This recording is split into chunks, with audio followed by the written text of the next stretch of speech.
Call this meeting to order. George, can you take roll? Sure. Colonel Evans? Here. Mr. Grozan? Here. Mrs. Ludwig? Here. Mr. Miko? Here. Mr. Naso? Here. So I'll stand for the Pledge of Allegiance. Pledge allegiance to the flag of the United States of America and to the republic for which it stands, one nation, under God, indivisible, with liberty and justice for all.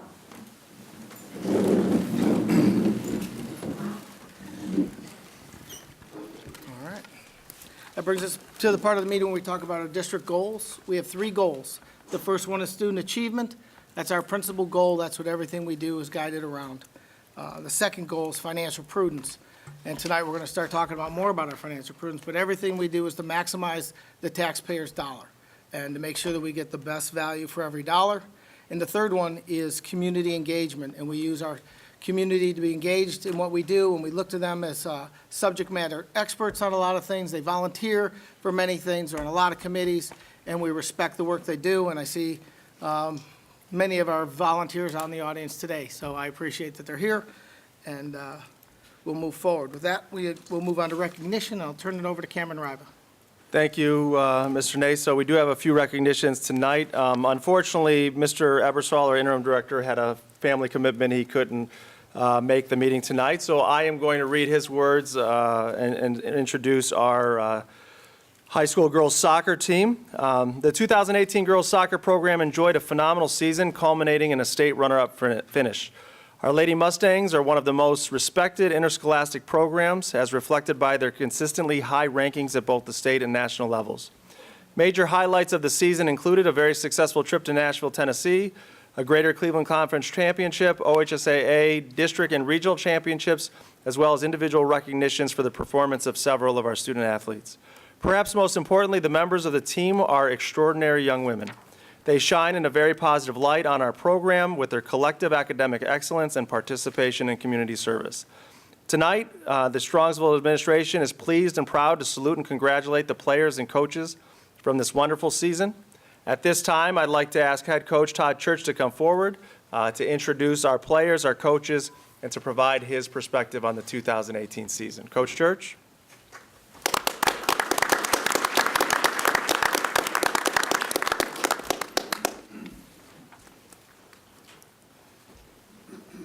Thank you very much. It's very much an honor to be here. This was a great season. To go 19-1-3 with this group, with a group of girls, it's just an unbelievable group. I'm excited to introduce you to them.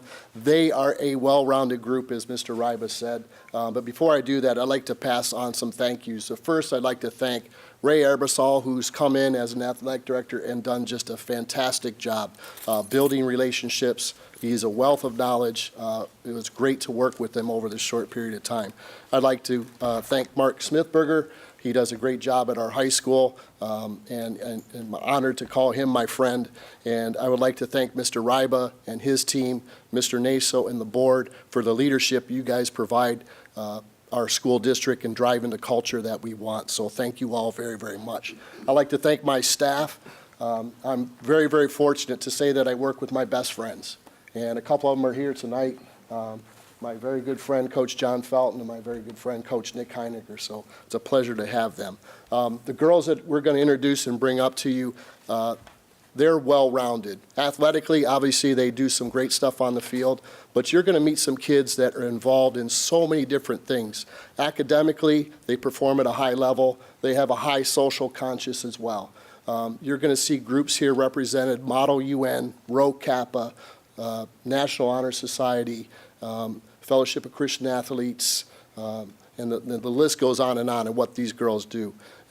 This year we were the Team Academic Award recipient, which meant that all of our team had an average GPA of 3.7 or higher, which is fantastic. So we've got a group of girls who are great athletes, good in the classroom and good in the community, so I'm very, very proud of that. What a season. And to say that it was a great season, I think, is an understatement. And the only way that we get to 19-1-3, in my opinion, are 2 things. We had a group of people that came in and aligned with our culture very, very quickly. And they bought in. Not only did they align with our culture, they acted within our culture. Their actions, their attitudes, and behaviors were top-notch. The second thing, and we talk about it all the time, is how you respond when things get tough. And when things got hard for this group, when things got really tough, they got really good on the field and off the field. And that's the path to success in my mind, if you can get really good when things are really tough. We were behind or tied in almost half of our games this season at halftime, and we didn't lose. Why? Because these girls got, as a skill, they developed the ability to respond positively to lead to the outcome that they wanted. So that response and that alignment with our culture is a real credit to them, and it took them to the state championship game, which was the 8th appearance in the state final by our program. And that 8th appearance is the most appearances in a state final of any boys or girls public school in the state of Ohio. So that's really a very, very big honor.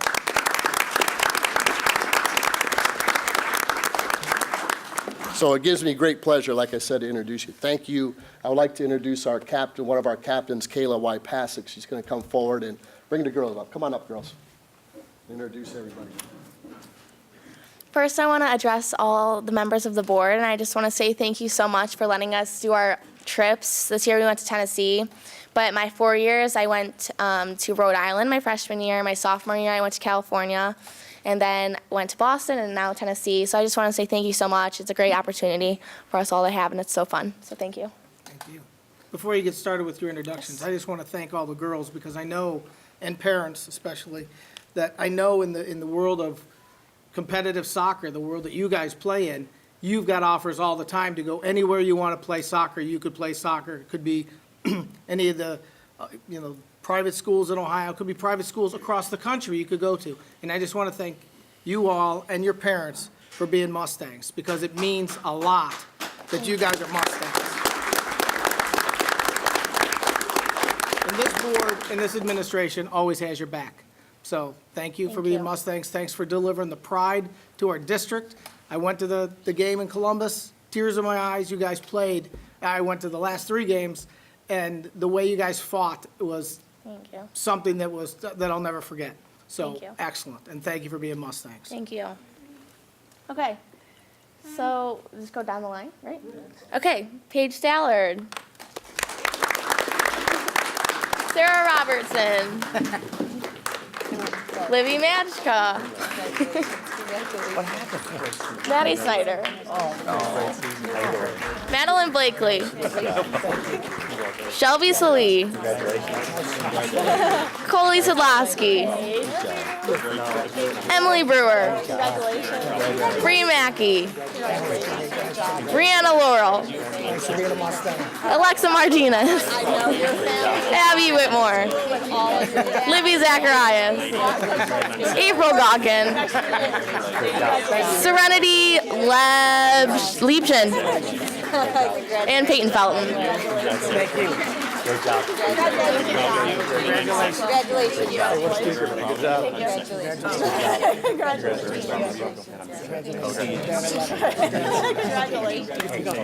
I know, right? Congratulations. Excellent. Good luck to you. Yeah, don't transfer his germs. Congratulations. Thanks for making us proud. Congratulations. And I'm sick. Yeah, you don't want any part of this guy. We call him Micro Pico. Yeah. That was outstanding. Mr. Soccer? Anything to say? They did an amazing job. Once again, congratulations to our coaches, our student athletes. You did a phenomenal job. And to be out there and hear not only how many juniors and seniors we have, but how many freshmen and sophomores were out there playing at that high level. We've got a bright future, and I want you to know how proud we all are of you and what you stand for and what you've done for our district, not only on the field, but in the classroom. So congratulations on a wonderful season. And for those of you that are returning next year, we look forward to seeing you back out there next year. At this time, I'm going to turn it over to our communications coordinator, Dan Faust, who has the next set of recognitions. This point green slip disappeared. Good evening. Thank you very much. For district communications, we're continually looking for ways to share the great stories of our students, teachers, and staff with the Strongsville community. If you're a parent who has children in the school district, delivering those messages is a little bit easier. In reaching out to the majority of our community, where there is no direct connection to the district, we're fortunate to have two solid, reputable, and well-read publications, the Strongsville Post and the Sun News, in our community. Both of these hometown papers never hesitate in their willingness to deliver stories of the accomplishments of our district, both inside and outside of the classroom. Tonight, I'm very pleased to recognize and congratulate Ann Morrison of the Strongsville Post and Shirley McFarland of the Sun News for being named to the 2018 Ohio School Boards Association Media Honor Roll. Ann is a dedicated reporter who covers our district in a very thorough and fair manner. Shirley is a well-respected columnist. Her weekly Seen at the Crossroads column is a reliable source of Strongsville information. Both Ann and Shirley are very deserving of this recognition for being media representatives in our community, providing fair, balanced, and accurate reporting on Strongsville City Schools. Congratulations to Ann and Shirley, and on behalf of our district, we very much appreciate and thank you for your continued coverage of Strongsville City Schools. If you both could come up here real quick.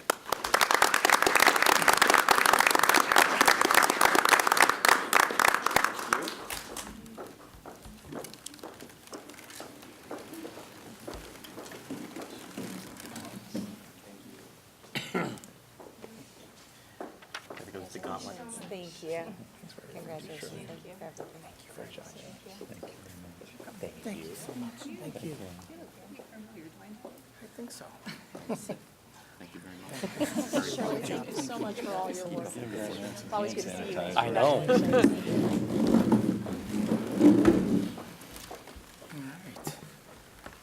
Mr. Naso, for the superintendent's report, I'm going to hold my report till we get to timely information. Okay. And so I'll have some updates at that time. So it's back to you for public comment.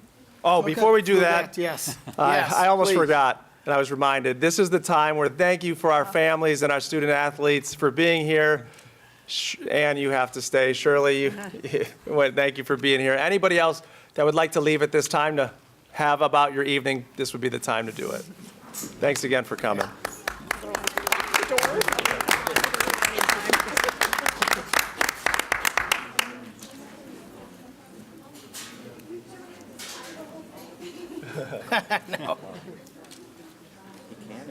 It's past his bedtime by the time we leave. All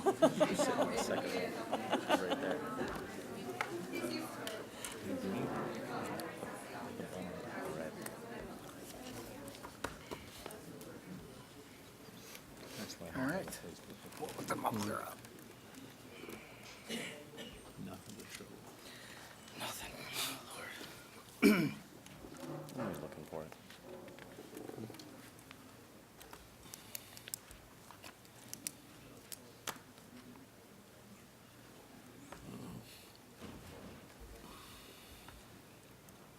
Okay, that brings us to public comment. Public comment is limited to 3 minutes, and it's not an open discussion, it's public comment. The first person that we have, please, Mike Elcock, come up, identify your name, you have 3 minutes.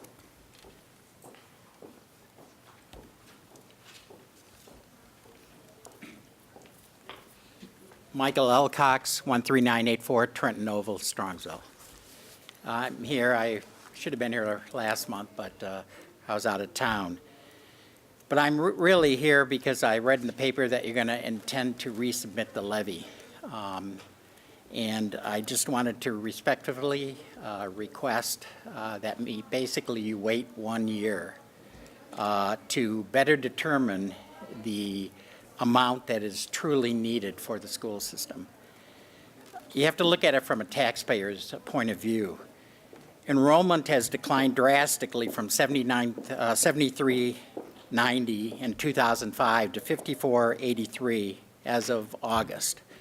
And on page 545 of your budget, You project further declines to 5,088 students in 2022.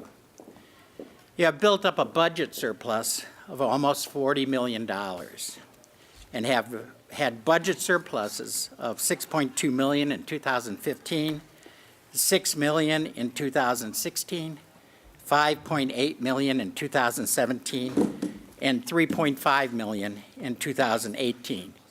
That's page 37 of your May 2018 forecast. Now in 2019, you expect a deficit of $8.1 million, with revenues declining in 1 year of $8 million from the prior year's level and expenses increasing $3.6 million. You know my views on the 5-year budget that I met with George on fairly extensively. And I am convinced that the budget or the 5-year forecast is unrealistic. But if you have a significant surplus to work with, even if you have a few $1,000,000 surplus or a budget deficit this year, you can deal with it. But let's wait a year to determine the actual numbers that are more accurately reflected than I think what's contained in the budget. So that's my request. Thank you for your time. Thank you.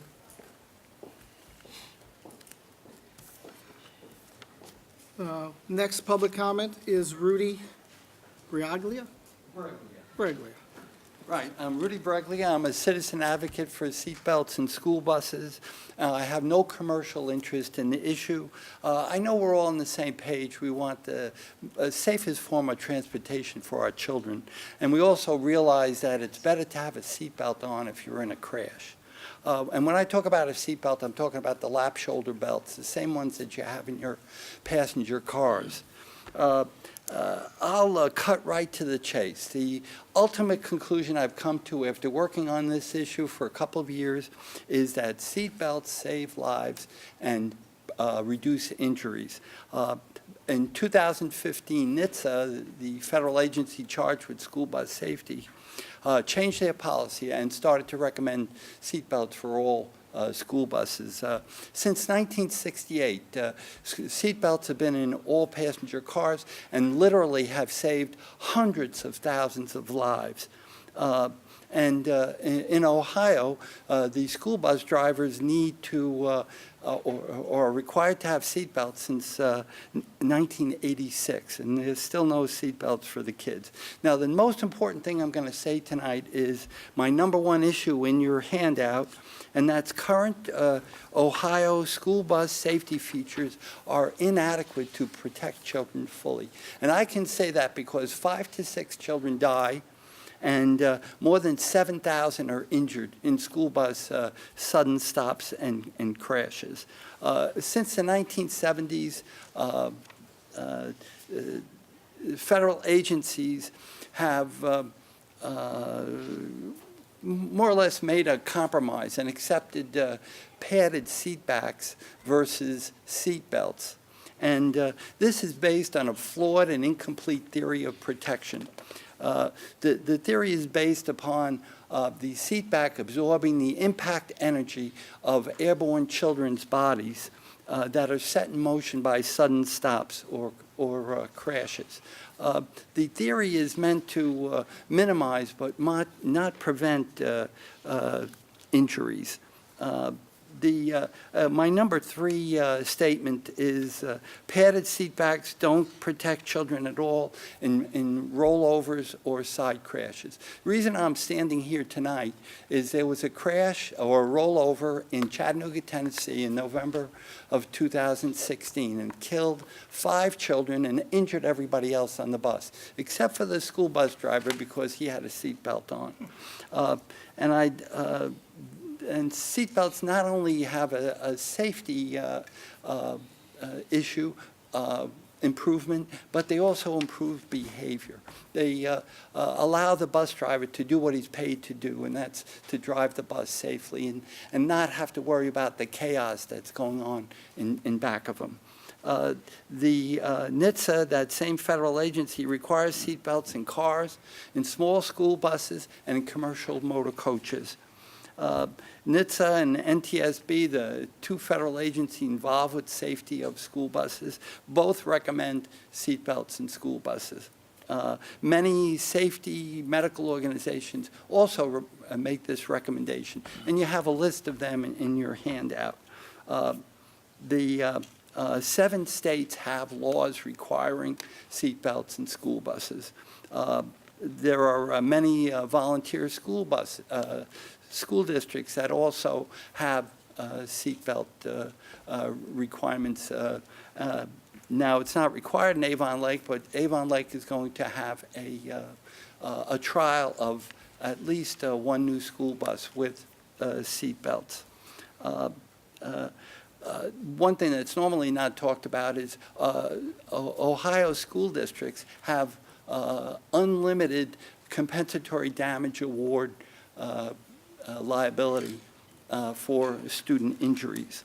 You're going to have to wrap it up, Rudy, but we really. Okay, I'm here to alert the community to the school bus safety concern, to help school districts deal with the issue, and acquire funds so that volunteer school districts can accomplish a Stay up there for trial. a second, though, but Yes. what we'd like to do is, our operations director, Steve Breckner, he's the one who would handle this and look into this and make Understand. recommendations for us. So what we'd like to do is I've read everything you sent us, and it was excellent. Great, thank you. It was thorough, it was excellent, the links were very good.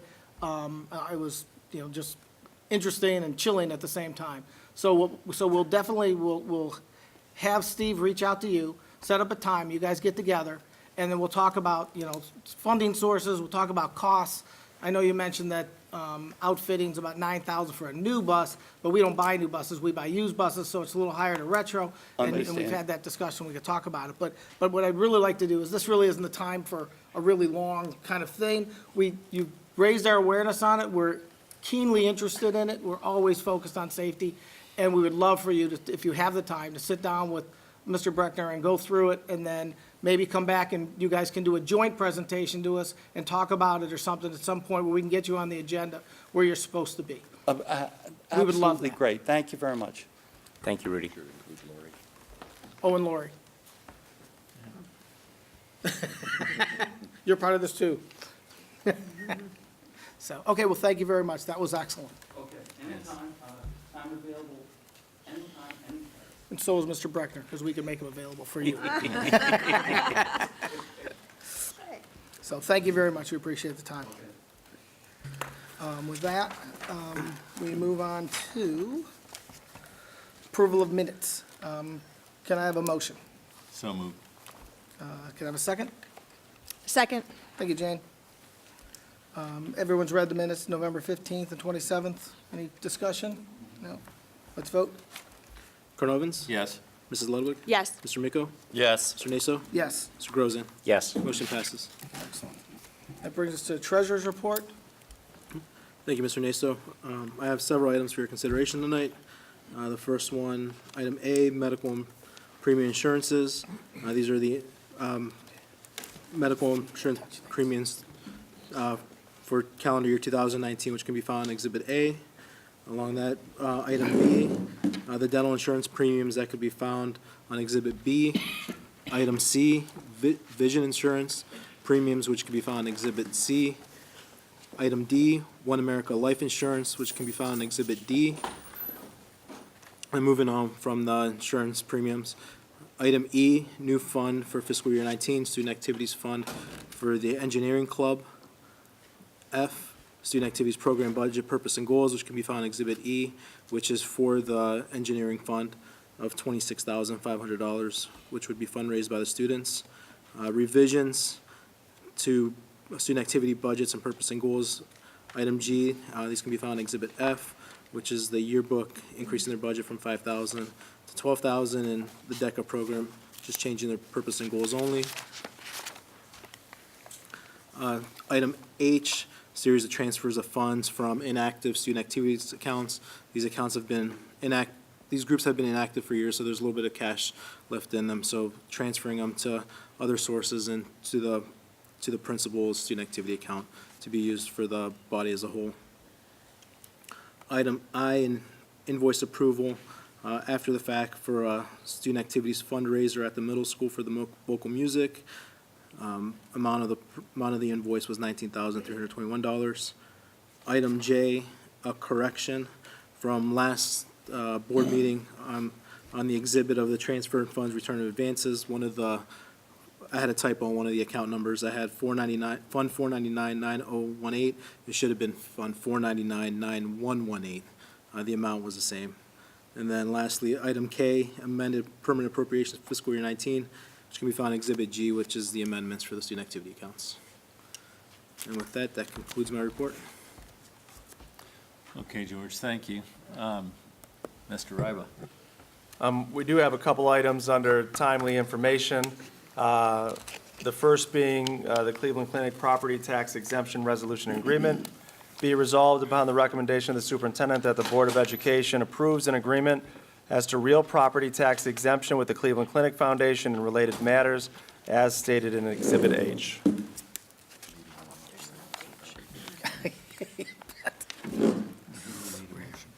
Can I have a motion? So moved. Have a second?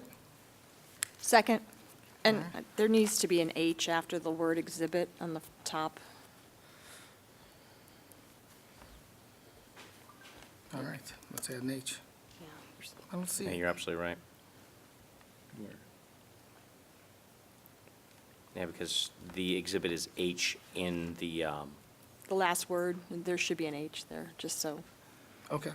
because there's all these other exhibits, we don't have Oh, okay. All right. confusion. Yep, the Exhibit H, got that.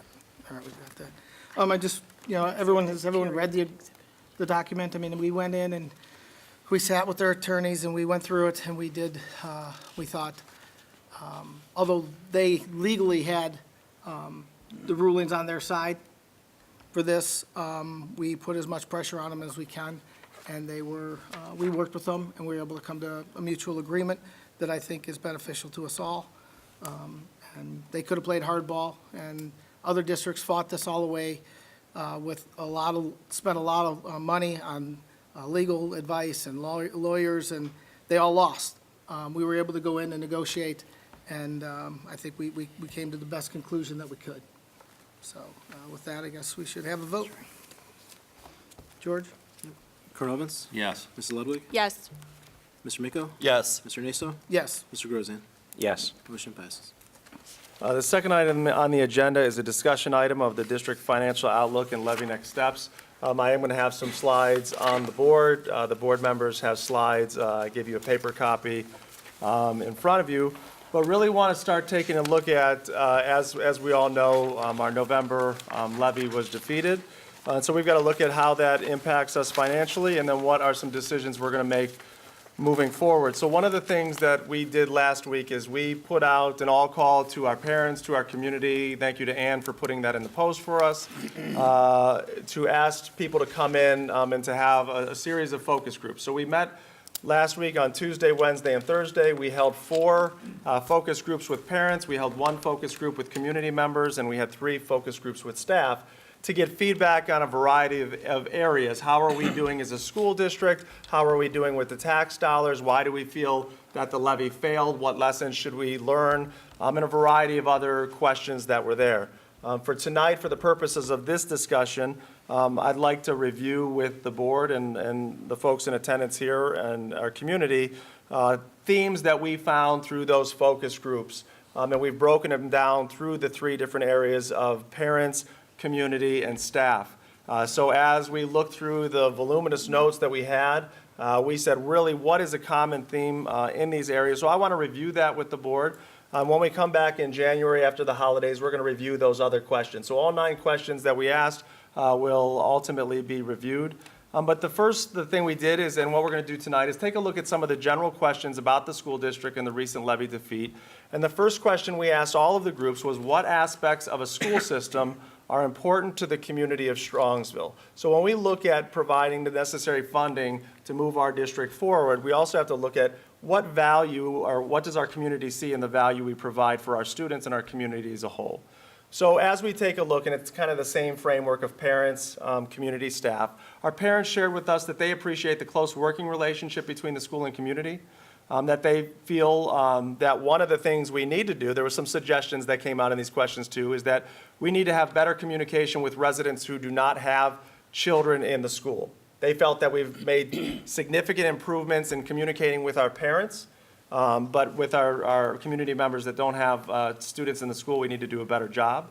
They feel a quality school system is well balanced between education, extracurricular, and athletics, that there's community partnerships, there's business involvement, internships, other means for true partnership with our business community, that we have diversity in offerings, a strong curriculum. And one of the things that they suggested is that, when we take a look at personnel costs or teacher salaries, to look at, and benefits, to examine their comparability to other districts. We want to attract strong personnel to our district, keep strong personnel, and where are our salary rates compared to others? In terms of the community, they felt that, aspects that are important to the community was test scores are huge. They see that as a marker of how we're doing as a district. That students are prepared and able to chase that dream, whatever that dream may be after they leave high school. That we have to keep up with technology. We need to give our kids the tools to be able to accomplish and go back and chase that dream as we talked about. And again, communication was a key theme. The students or the community members that do not have kids in the school district may not, as their words were, may not have a clue as to what's going on in the school district. So how do we better build that connection? And then finally, staff, they felt that it's our programming that makes us unique and a value to our community. We have lots to offer. We provide valuable services. And they feel that our parents and appreciate what the district offers.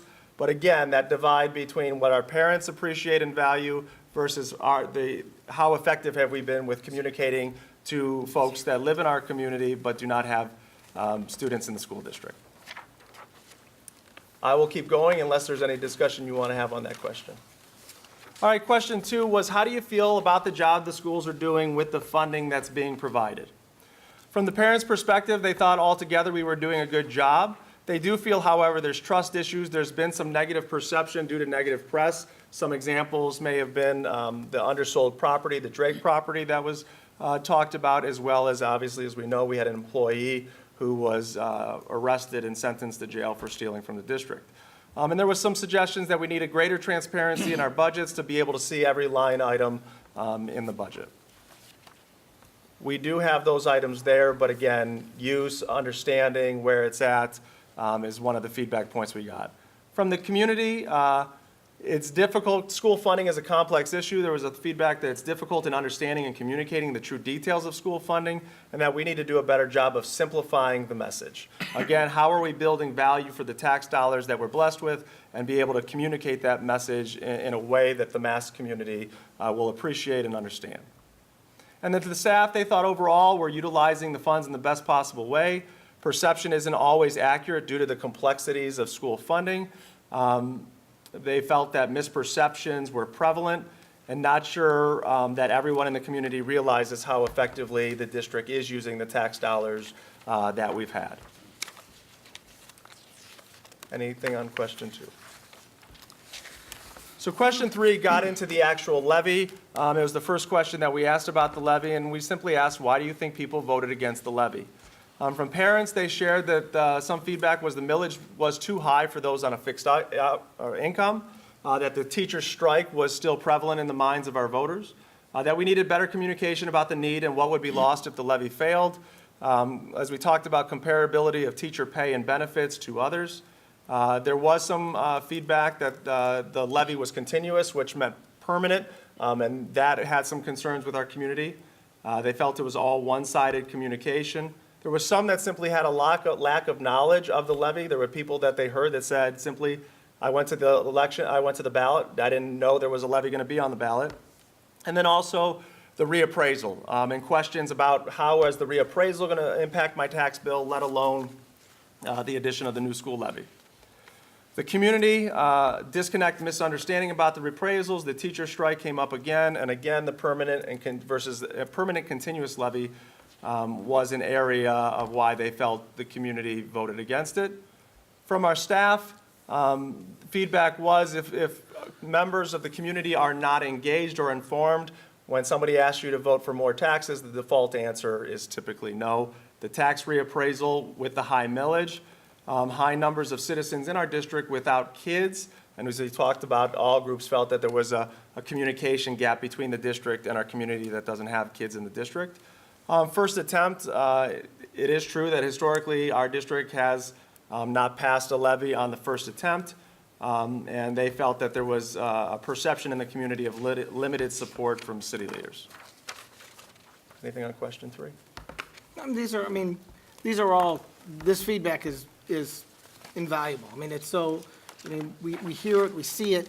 I think the board's being quiet a little bit because some of the things we don't know how to address. Like, we did everything we could do to communicate it out, but yet we got emails saying that, you just tried to sneak this by us. Well, we put 750 yard signs out. We put 4 big signs out. We had 30 community meetings. We had mailings to every home. We put stuff in the post, and still, I struggle with how to bridge that gap in a concise manner to get it out. I understand that, just like Uber's president, when he came in, they brought in a new CEO, and he said, hey, we've got a bad perception, and it doesn't matter whether it's justified or not, it's the perception of the perception.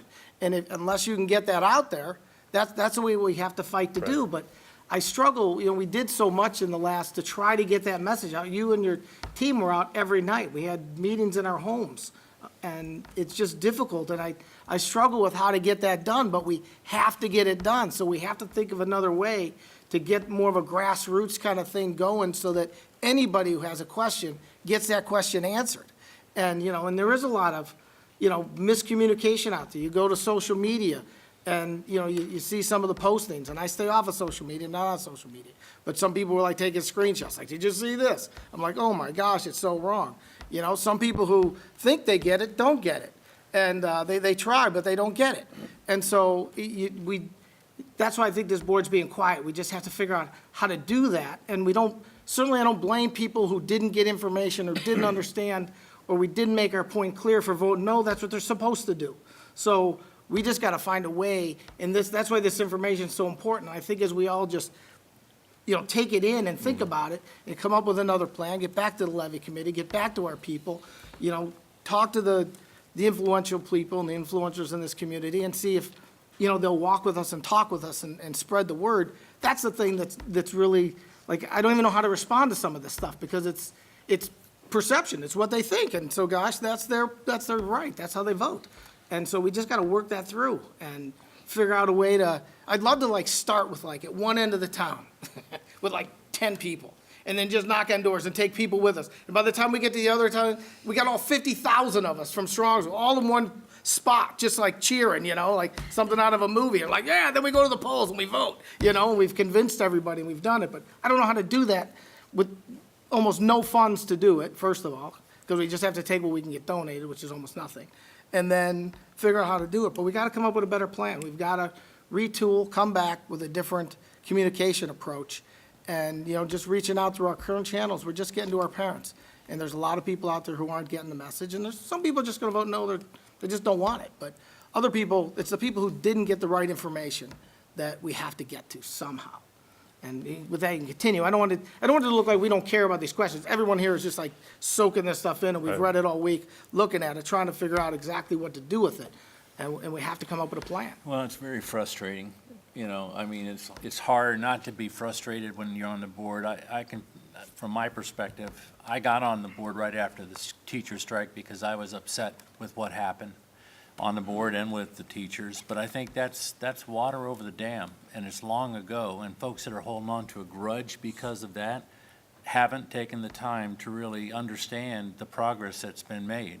We have basically a new board, new treasurer, new superintendent team, new administrators, the teachers, and we've had several contracts negotiated that have all been more than reasonable with our OPSI folks and our certified staff, our teachers.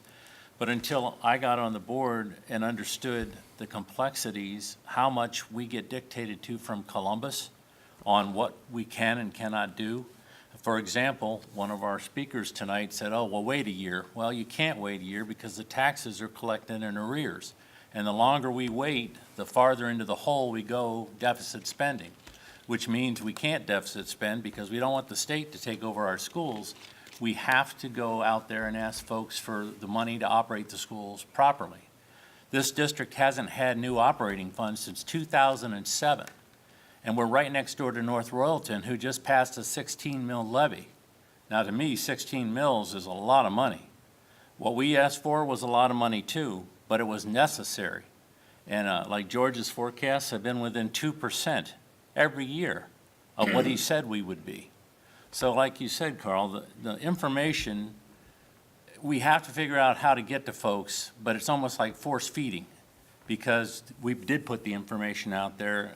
We feel, I feel personally that it's responsibility as a citizen and a taxpayer to find out the story before you vote, and not just walk in and vote no because, oh, I can't pay any more taxes. I didn't want to pay any more taxes either, but I would have, because it's, we always say the kids are our future, but in this case, it's true. Last year, we had, 7 kids go to Ivy League schools from Strongsville? MIT. Harvard, Yale. Harvard. Come on. So it's just, if you want your property values to stay up, if you want our city to be as good a city as it is, your property values are directly tied to how good the schools are perceived. And it doesn't matter if you don't have kids in the school. If you ever want to sell your house, you better have good schools in the district. So to me, it's like all the feedback is great, and I salute Cameron for taking the effort, not only on the 30 meetings he did, but also in gathering this feedback. It's just frustrating, like I said, to begin with, and I'm certainly open to suggestions of how we could get the word out more. Perhaps we use the Post and the Star more if we can, more letters to the editor or something, because we can't afford not to give our kids this opportunity.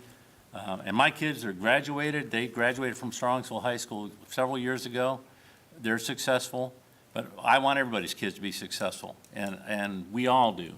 And we want to have the operating funds that we need to operate the schools like we should, just like the city needs the funds to operate to fix the roads everybody complains about. So I'm venting a little bit, but at the same time, like I said, it is frustrating that we can't figure out how to get the level of knowledge up to the point where it needs to be to make informed voter decisions. Yeah, and it's on us. Richard, you always say that we've got to convince the voters that the money's better spent with us, right? So we have to figure out how to do that.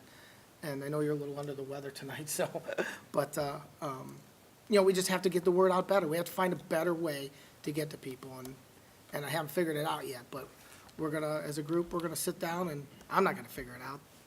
We're gonna enlist all you people to help us and figure it out, the community engagement, all our community, all our groups, all our teams, everybody, and Cameron's team, how we're gonna figure this out. But continue with your questions. I just didn't want to silence it like we don't care. We're just overwhelmed with trying to figure out, exactly how we're gonna do this, because we gave it a good shot last time, and it didn't, the results weren't there, so.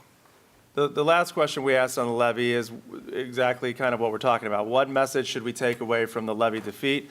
From our parents, there was feedback that we need a more holistic effort to gain visibility around the community about the levy, that we should look at a different plan, not to just, if it goes on the ballot in May, not just to repeat what we did in this last levy.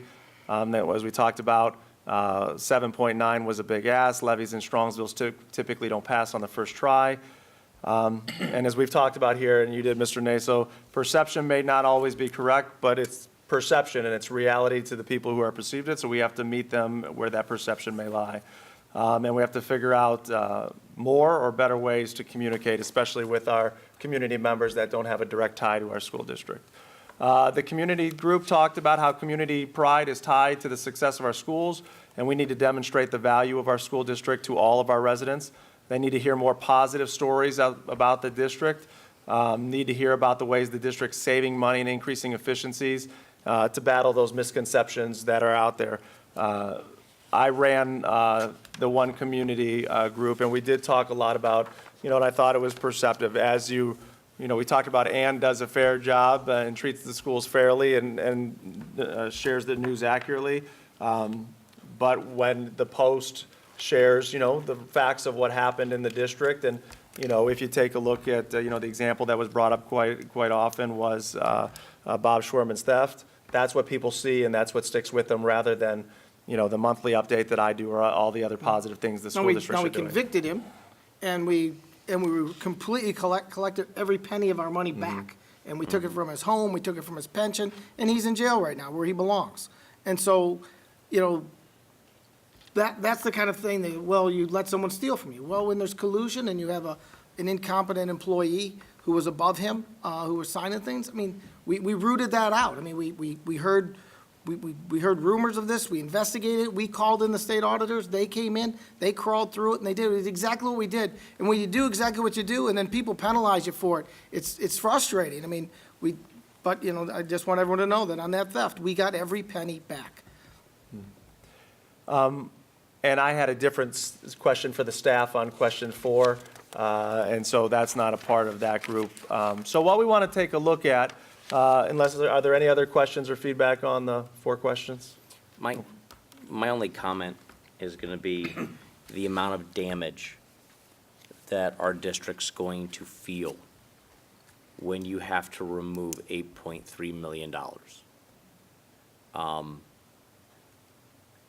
The types of programs that we have for our children, the types of positive opportunities, both for children that are on the higher spectrum or lower spectrum, to take $8.3 million out of our district is basically gutting it. And that is a terrible thing for a child when you have to properly educate that child, grow them. Hopefully they go to college and they come back. Hopefully they come back, buy a house, refurbish that house, and continue a wonderful, wonderful community like we have today. Those decisions, I hope that I never, ever have to make, because it's happened in this district before. And I believe, Carl, you were there for some of those decisions. I was there. We cut $8 million out in one night, and it was awful. And we've taken us all this time to get most of that stuff back. We still don't have everything back. We don't have We don't have foreign language in we the don't have middle a school. 5-year language program. We start in high school don't. now. We don't have the middle school language. There's still a lot Agreed. of things that we cut out that night. Field trips. Field trips, we're starting to get field trips back just now. So it's not like it's a faucet. You don't turn it off and turn it on. When you kill a program, it takes years to resurrect it. First of all, you've got to get the funding to resurrect it, and then it takes a long time to get it back. And, I remember the time we had probably the best German language program in the state, right? We had Mandarin Chinese in our middle school. I mean, come on. And we had to yank all that stuff out of there, and we did it. I mean, that's what we had to do. We did what we had to do. But, and we'll do it again, but it's not going to be, fun. It just It's gonna be scares painful. the bejesus out of me, because we're talking about children. Yep. Talking about people who don't wake up every single day, go to a job, make those decisions. Yep. We're talking about children. People who can't vote, some of them can't drive. We're talking about a massive amount of kids, and we're gonna have to make those decisions for them. And it's scary. It's very, very scary.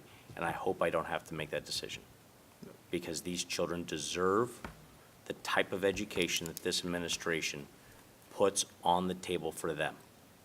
We had children, and I will say it again, we had children graduating last year, MIT, Yale, Harvard, Princeton.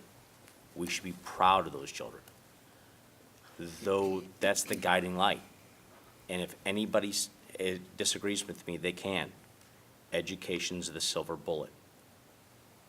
Education is how you grow your society of tomorrow. And I just hope I don't have to make those decisions. Jerry, why don't you move through it? That's okay.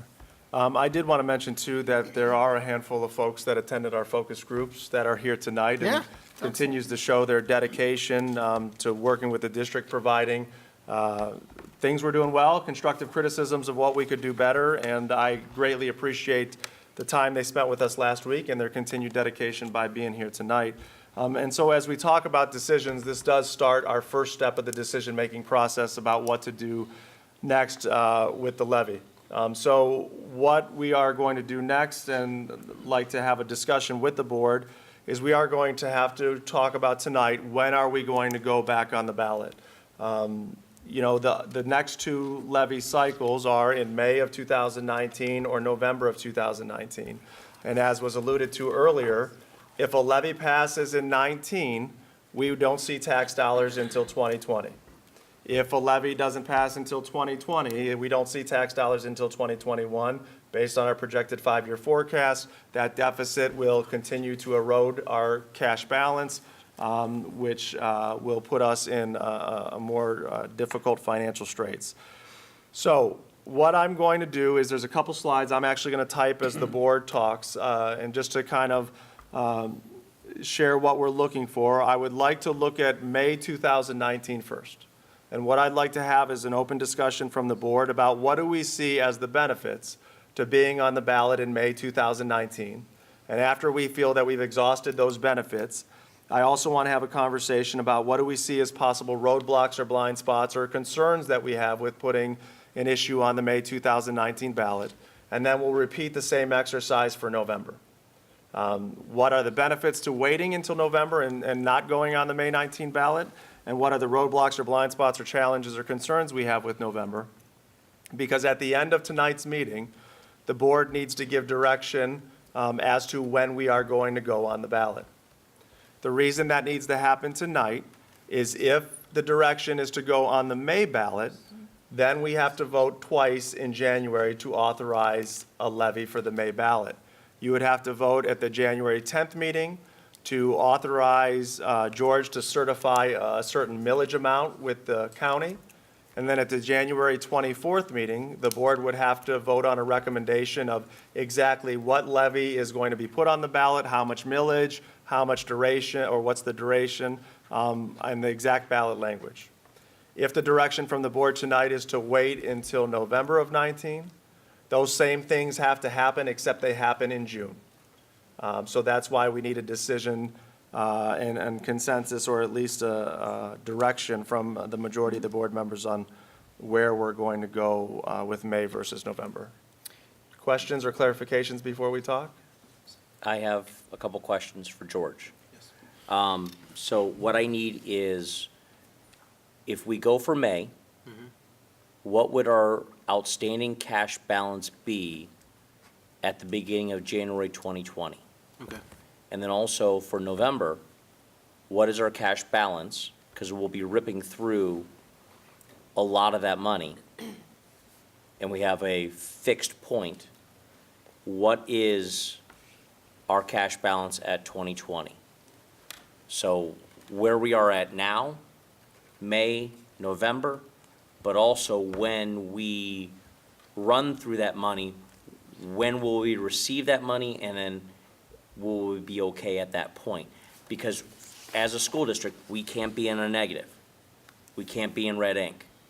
So I want to be very careful on exactly those points, please. And whether the levy, if we go for a levy in May or November, if it passes in either of those months, we don't collect the money until the following calendar year. Agreed. Starting in January. Agreed. What I need to know is, what's our cash balance in May? What's our cash balance in November?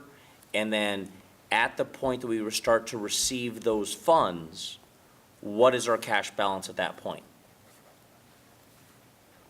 So if you can give me some estimates on that, I would really appreciate it. Any other questions or clarifications before we begin to discuss? All right, so Mr. Naso, it's just an open discussion with the board members. I'll type. You can see what I type on the screen of, let's start with, what do we see as some of the benefits of going on the May ballot? The first and most obvious is the sooner the levy passes, the sooner the deficit spending ends. But it's the same if it's May or November. Yep. Yeah, but we know it's passed. If we wait and it doesn't pass in November, then we've then we've lost planning time, we've lost. Let's say we have 2 opportunities to pass it in 19 versus 1. Yep.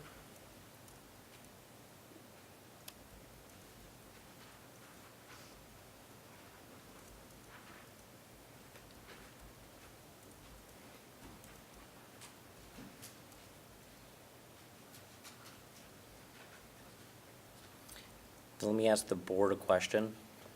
If the difference between May and November provides us 2 opportunities, would the reduction of $8.3 million happen for 2019 school year? Are we going to remove programs, opportunities for those children at that time? That would be a decision of the board. So Agreed. if it passes, whether it passes in May or November, we have a cash balance. If it passes in May, we would have certainty that we would know what our financial picture is for next year. But at the end of the day, whether it passes in May or November, from a budget standpoint, is immaterial. Are we going to make reductions in the summer is my question. That would be the decision of the board in the summer. Right. And I think, I mean, the reason the sooner is better, I mean, obviously, we could,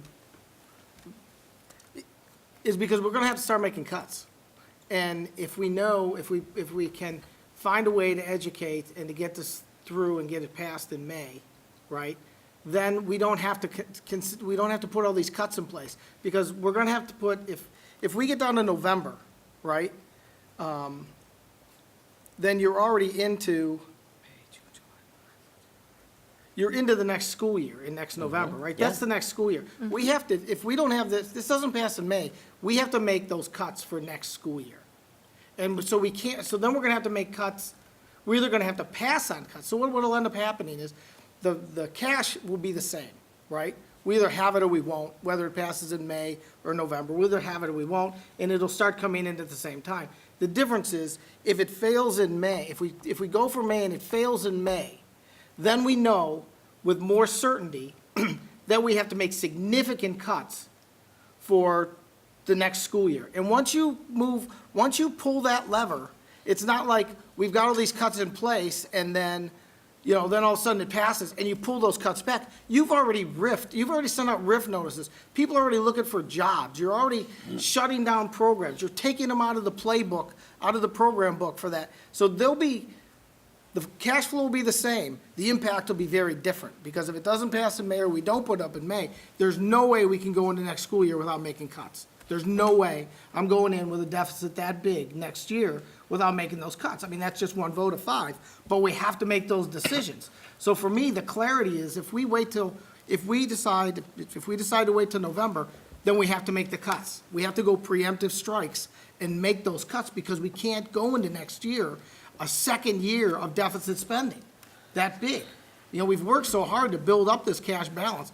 You know, it isn't 40, that's a ridiculous number that was said earlier today, right? By the end of the year, the number will be in the low 20s, right? And you're bleeding 8. So that gives you about 2 years to make your difference. So, I mean, that's just crazy. And so, Well, the difference too is that we have to have, as George just told us, 10 million in there to cover payroll Right. requirements. Otherwise, we have to borrow money in December to make our payroll in January. It comes up in 21 or 22. And so it's not a misnomer to say you have all this money. You have to have a certain cash balance in order to operate. right, So- exactly. From an analogy standpoint, whether it passes in May or November, you can think of it as getting a raise next year. But Right. if you know you're getting that raise, if you know you're going to get a raise next year in May, you're going to engage in a different set of spending habits than Exactly. you are if you're still coming close to the end of the year and you don't know. Right. Yeah. And we're not talking about buying a bigger house in your analogy.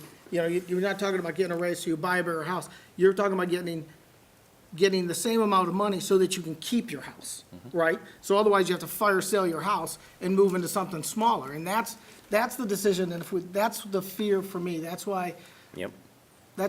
waiting, if we wait, we have to make the cuts. There's just no other, I just. Yeah, that's the bottom line. That's the bottom line. If it fails in May, we'll have to Jane? make cuts to some. I don't know if we have to necessarily, I think we're all going to have to make cuts regardless, because to me, the voters have spoken that the ask was too big. I think we should have to seriously consider reducing our ask, which means we're going to have to make cuts anyway.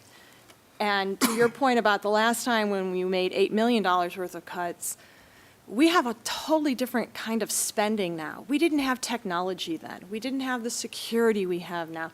We gone buying textbooks for years and years and replacing school buses. And I mean, Right. it really, things now that we're on a nice even keel, so to speak.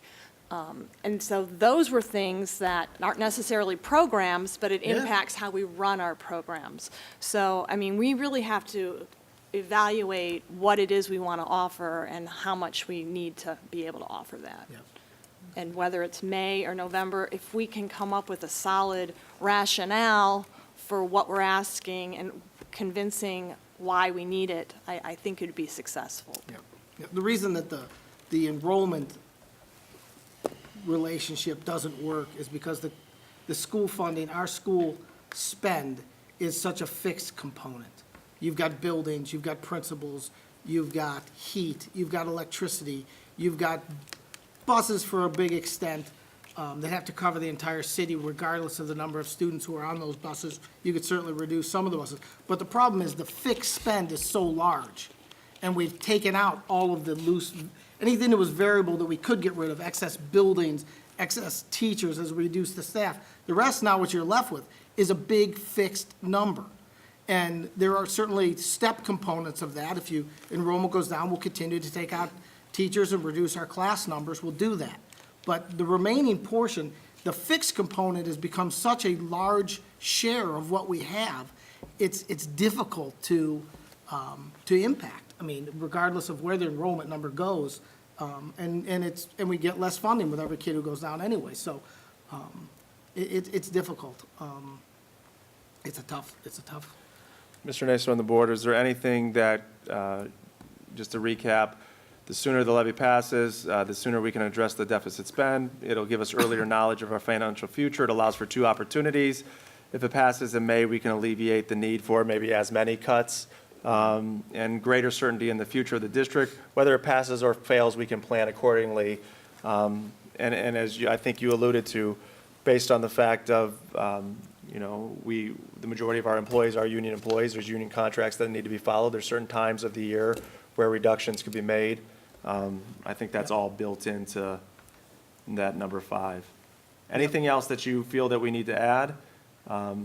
If not, let's move to the other part of it, the roadblocks, blind spots, challenges you think that they're out there for going on the May ballot. The first one is for me, is time to educate. I mean, like I said, as we see the perception and the feedback you received, we have less time to educate with almost no dollars to do it. And how do we get our story across? I think we've got a great story to tell. It's just a matter of getting the story out there. And some people aren't going to, you could send them a card to their house, but in this day, you get a political card, you throw it out, right? You put a story in the Post, some people read it, some people don't. I don't know exactly how we're going to engage, but we have, in any event, there's just less days between now and May and now and November. Other thoughts? Community members that don't have children in the district.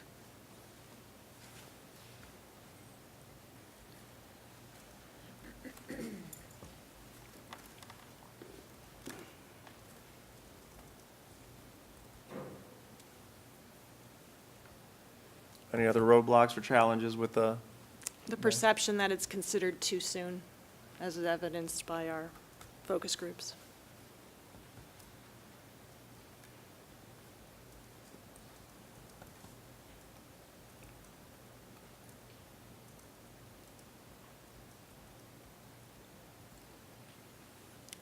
So I'm piggybacking off of what Carl said, but if the idea is that we keep on running this up the flagpole until it passes, I don't think it's going to pass in May.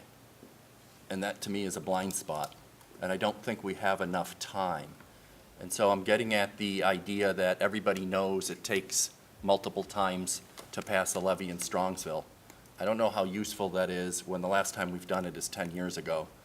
The makeup of the town is different, the number of parents, 10 years, politically, things have changed. If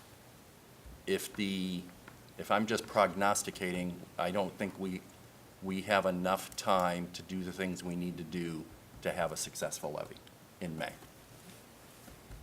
For me, it's, I hear that argument. I hear people say that, like, you're just gonna keep putting this on there until it passes. That's the approach. And you gotta put it up 3 or 4 times. What happens between the first time and the last time when it passes is the education occurs. And so we're gonna be working through that. And I kinda don't, when you're in a situation that we're in, it's kinda like you're bobbing in the lake and you keep saying, throw me the life raft, and you drop down and you go underwater for a while. Then you pop up and your head comes up. And it's like, throw me the life raft, and then you go underwater for a while. And then finally they throw you the life raft and you get it. It's not that the plan is just keep pushing the levy on people and to keep throwing it up there. We've got to continue to educate because the need is real. Just like we said, the need is real. And we have to, the longer we wait, the worse position we're in, the further we're drifting out into the lake. And pretty soon they're not going to have a long enough throw to get to us and we'll be underwater. So it's not, you know what I mean? I'm trying to use an analogy of some kind, but it's not I don't like that perception that we just keep putting it up and eventually people get sick of voting no, they'll vote yes, and it'll be over, that's the plan. That isn't the plan. The plan is that we're desperate, and the plan is that we don't want to cut these programs. And the longer we wait, the closer we are to the reality that we have to do that. And all the things that we've built up we're gonna get washed out. So I get that, but I understand exactly what you're saying, Rich, and I agree 100%. I don't know if we have time to put together a campaign that educates the number of people that we need to educate in the amount of time. I don't know if we have enough time, but I also know that waiting's not gonna help us either. We're gonna need a lot of help. The thing is that I think about, and George and I both mentioned this tonight, about the kids we had last year that really stood out and went to Ivy League schools, not to mention all the kids that went to the Ohio State University, which is just as competitive as those schools, and all the other fine The institutions. kids in the connection program, the Yeah. change we saw in those kids Yeah. from year to year, from But the troubled to leaders, you What know? I'm trying to say is, if you don't offer the programs that make those kids competitive to get into those kinds of schools, if our school doesn't offer advanced English or advanced math or advanced science, and we don't offer AP courses and those things that make our kids competitive to get into those highly selective schools, which are the things we'd have to cut to start with, then our schools are not going to give our kids the opportunity that other schools in the area give them. And there'll be a lot more kids going to St. Egg or the other private schools and not supporting our community like we do. We won't have great teams because some of our kids that are great in sports and great in academics will choose to go to other schools. Our schools have to offer those kind of courses to be able to be competitive with those kinds of other schools, those private schools. And those are the kind of things that we would be forced to cut right off the bat if we don't get the funds we need to operate the schools properly. Yep. So I guess we got to get that across. And I think if we get that done in May, great, then we can plan on what we can have next year. If we don't get it passed in May, then we make the cuts in the summer that are really going to hurt, and it's going to be unfortunate. And people portray it as go ahead, people portray it, it's not an arrogant, we're gonna keep putting this up till you vote yes. It's not that. It's a humble, please, we have to have this. That's why we're gonna put it up, because we have to have it. And it's not, we just have to have it. If we wanna have the district that we have to do it. It's not an arrogant, I'm gonna put this in your face, I'm gonna put it in your face. It's not that. It's please, the trouble we're in is serious. The cuts that we took from the state are serious. And the cuts we're gonna have to make are serious. It's not about arrogance or just some process where you just throw a levy up 3 or 4 times and hope it sticks. That isn't what this is about. This is bordering on desperation. So, Cameron, for this meeting, do we have to make a decision, or can we call you independently? George, I'm going to defer to you on, you think about that. The question was, you know, ultimately, if we go on May, as I said, January 10th, there needs to be a vote. So the question was, can the board have the next X amount of weeks to think about it and give me their direction independently? We have the vote. So if you can think about that and what the sunshine laws are and all that. Is there anything else for May that we want to add? Richard? We're going to have the biennium budget coming up, and I think it's going to put in a lot of noise. And again, This June? Yes. Yeah. We have enough of a challenge with communication. I heard it a lot during the last November, was that, what happens if we get a new governor? Won't that fix everything? I think you're going to have a uphill battle with that. We're going to be negotiating with our union staff. That's going to be another communication issue. And these are under roadblocks or blind spots to successfully passing a May levy.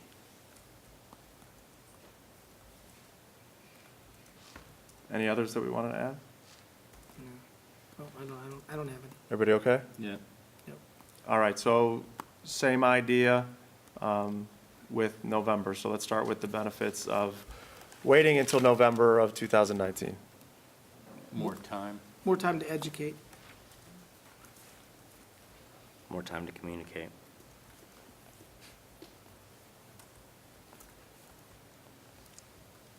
Cameron, I would add more time to respond. We got clear messages from the taxpaying voter. And regardless of how much we educate, we also need to determine whether there's direct responses we can make to our budget. So give me that context of what you mean by the word respond. Many of the groups, many of the comments was they want to see us be more fiscally conservative, more fiscally responsible. So we either respond and show them how we have been again and again and again, because if they don't believe it, we need to respond to that. I didn't see that, Richard. In fact, in that one question, it said that they thought we were doing a pretty good job of managing the finances. The bottom line of the whole thing is we got shot down because there was a lot of people that came out. The reappraisal was really a bad thing for us, the perfect storm for us. There was a lot of revenge voters out there determined to vote against things for whatever reason, their own personal vendettas. And I think that was it. Plus, we're asking for money, and at a time when the taxpayers didn't realize what was going to happen with their property taxes. Plus, in another situation where Columbus helped us out so much, the wording on the ballot was ridiculous. As Cameron outlined, instead of being $23 per $100,000 of value, they put some other screwy thing in there. And it really confused people.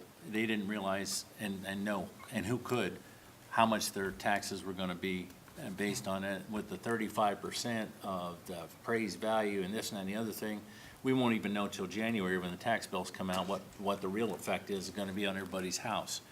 But it's just, we got caught in a perfect storm. I didn't think they thought we were being fiscally irresponsible with the money. I just think they think, well, you have a budget, live within it. Well, everything costs more, you know? Well, they cut our budget, that's the Yeah, they cut our budget by I don't- over 10%. Anybody have any other benefits? Roadblocks? I can tell you November is gonna be as contentious as election as last November was. It's gonna be, It's not working. this is on roadblocks. And it's a do or die, too. isn't it? Yeah. Meaning you're gonna draw people out who are angry and, because I just think that's the way the city election's gonna go in November. And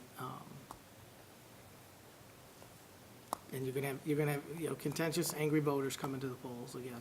And it also. Maybe they're always gonna be, I don't know. And it's also going to be 3 to 4 months after the cuts.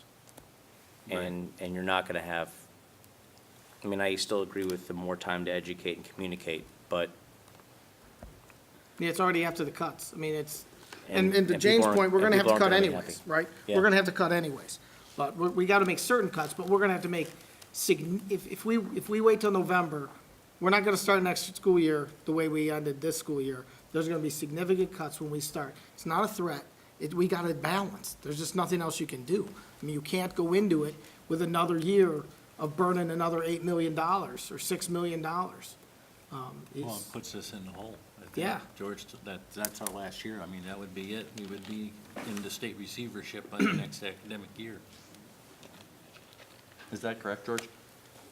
No, it's once, if you have a deficit balance within a year or so, within a projected year or 2 years out, after a certain percent, if it's 8% or more of your revenues, is when you would get a letter from the state to Yeah. come up with a plan.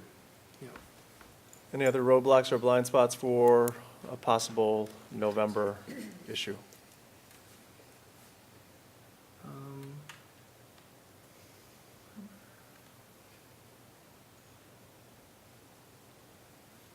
Anything from Every the election is administrative hard. side? Yeah, yeah. What's that? Anything from you guys? No, I think you covered adequately. I said it was our last chance, really, our last viable chance to stay above zero.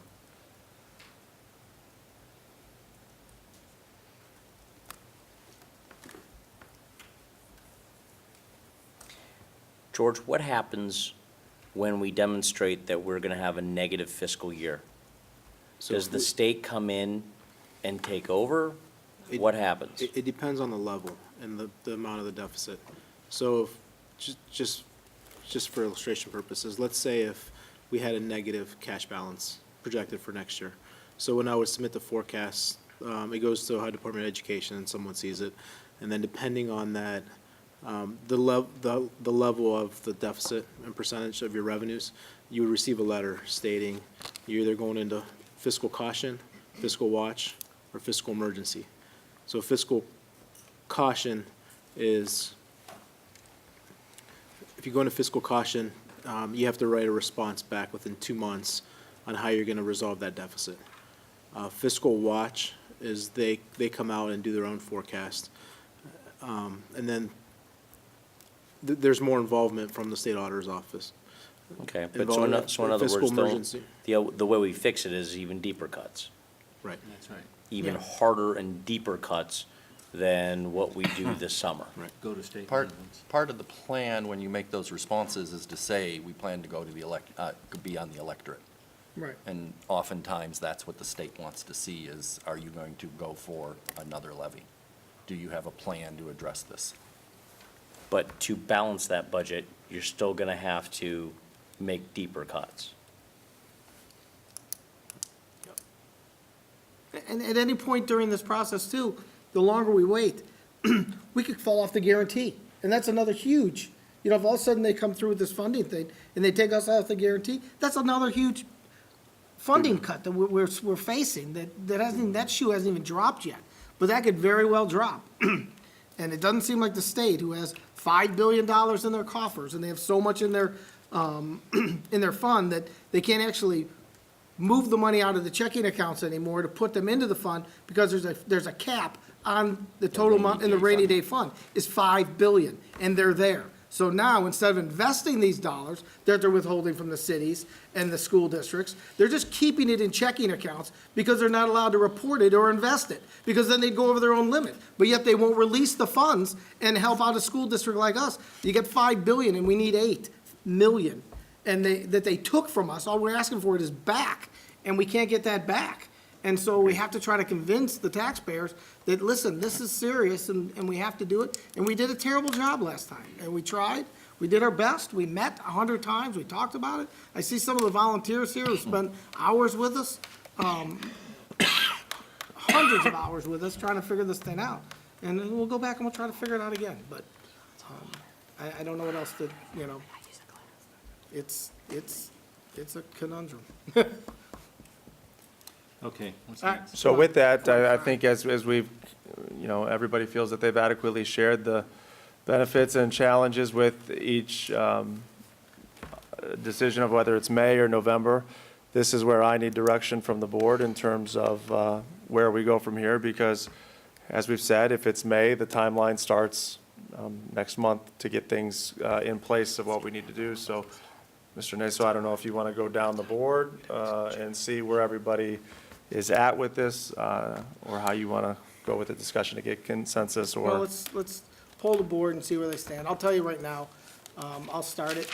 I humbly ask for May. Not arrogantly, not demanding, not in your face, I'm putting it back up. This is, I humbly ask you for my daughter, Kirsten, who's in this school district, who we work hard for every day, and everyone in this district does every day. Don't make me ruin her senior year. So I'm asking that we get this done in May, and we put it back up. That's what I'm asking for. I concur with May. So I think it will fail in May. I think we need to put it in November. Yeah, I understand completely what you're saying. I see it. Jane? Yeah, I don't think we can mobilize fast enough for an effective campaign for May. George, what's our balance going to be by the end of the year? Any guess? Around 23 to 24 million by the end of the fiscal year. I've got 2 kids in the district. I got a 7th grader and I got a 3rd grader. I don't know. November gives us more time, but I don't want the cuts. So I'm going to say May. So if I may, the reality of it is we have to vote on it at the next meeting. Right. Yes, sir. So if the agenda has it on it, and after each board member has done more investigation, in January, we will vote our conscience Yes. and go from there. Yes. There's no, Cameron needs a direction to make an agenda. Make an agenda, prepare. We can always pull the items if we Right. feel that we Yeah. don't need to pull Yeah. them. Agreed. Yep, agreed. So be prepared to submit, and be prepared to submit multiple valuations regardless, so if it's 7.9, 6.9, whatever that number might be, just be prepared to go, I don't see us needing any less funds than we asked for the last time, but just be prepared and we'll sow. But let's For the prepare to January move time, forward right. for May. We'll vote, we'll have the vote at the next board meeting. Give us some time to think this all through, but we'll do it. And the purpose of the 2 votes, just so everyone understands in the community as well. So the first vote is the board authorizing me to get certification from the county. So we could have multiple certifications from the county. Then the second vote is selecting one of those certifications and putting that on the ballot. So that's the purpose of the 2 votes. When is the second vote? It would be the second board 24th. meeting. January 24th. And will we also know what else is on that same ballot on May, or if we would be the only thing on the ballot?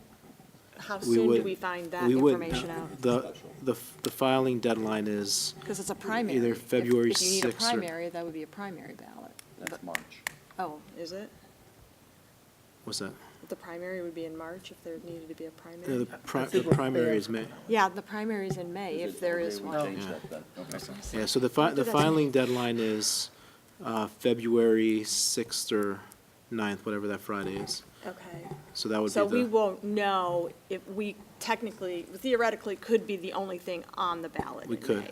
I think I think the filing deadline is Wednesday, not Friday, I'm sorry. Okay. Because when we were looking at it, it was the day before a board meeting.